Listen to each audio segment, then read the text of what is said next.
Got problems. So, Merle entitled this message, Great is Thy Faithfulness, which is just perfect for several reasons. Mainly because, from my perspective, because God has been faithful to me. And not because I've deserved it. You guys sitting out here have known me a long time. Some of you guys look up there and they say, probably say, that Dave Hawkins, he's a scoundrel. And you know, you're right. I am, or I was. I'm hopefully less of a scoundrel as time goes on. But I think of Scripture and how many scoundrels there were in Scripture. I mean, you start at Adam and Eve and go forward, Abraham, Isaac, Jacob. Boy, he was a real scoundrel, wasn't he? And, Moses killed a guy and had to go to Midian for 40 years, and Joseph was arrogant, and they got mad at him and threw him in a pit, and on and on. And so we all have our scoundrels, frankly. And God is faithful to us, and God has been faithful to me through all these years. And one of the ways he's been faithful is through this church.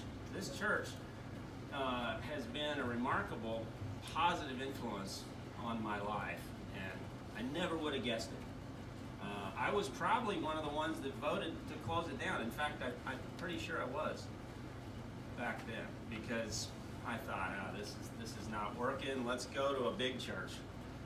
Let's find something flashy and successful, and let's go do that. So I did that, and I found out that flashy and successful and wealthy and connected with politicians wasn't so hot after all.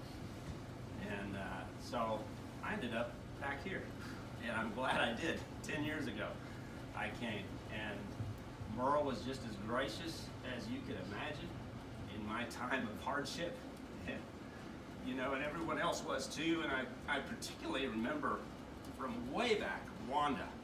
Just, if you want to talk about faithfulness, man, that lady is faithful. I mean, I showed up here in 1993 with my kids, and she had darker hair than she has now. But she kind of looks the same. It's like Wanda is eternal. She never changes or something. I don't know what it is. But she is, you talk about faithful, think about Wanda. And there's others in this church. I remember Judy Underwood when she worked at the bank.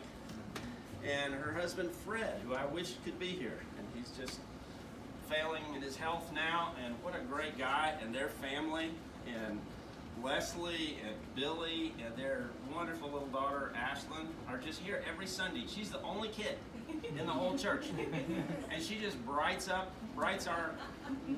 makes us smile every week, and she has a prayer request that you just laugh your head off. They're so cute, And then the Leon and Deborah, farmers right up the road. Just been here forever, and backbone of the church. He does the treasurer, and he fixes stuff, and I don't even know what. He was involved in the new roof we just got, and so many faithful people here. And then Craig, y'all remember Nancy McGranahan? Mac died, and Craig and Nancy got together, and then Nancy died. We've had so many people die because of this COVID thing. But did I miss anybody back there? Ann, there she is, another white hair. She's been here forever. When did you join the church, Ann? What? When did you join the church? I never did join, I was Well, well, me too, okay. That's a good point, but when did you start coming? sometime in the 80s, I don't remember. In the 80s, okay. So anyway, if I missed anybody, I apologize, but I'm blessed every week by this church. And I'll tell you something else. I brought my mom and dad here for their final years, and my mom had a radar for phony pastors, let me tell you. And I took her around to Kansas City, various churches, and she's like, he's a phony. He's a phony. He's a phony. Take me back to Griffith. I want to hear Merle. He's the only real pastor. So I did, and here they were till they died. So So great is thy faithfulness. I just think that's a great theme. And it's also lucky because, or providential. Right, Wanda? We don't have potlucks, we have pot providence after the service. But I just played this great is thy faithfulness piece at the Rainmore Baptist Church. And so I had it all ready. And I called Wanda last night and I said, you know, that God be with you isn't really a special music, special piano number. Can we change it to great is thy faithfulness? I had no idea what he's preaching on. And then she said, oh yeah, that'd be fine. Came to church and saw the bulletins, great is thy faithfulness. I'm like, wow, that's pretty cool. So I hope you enjoy it.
Let's all stand and be dismissed.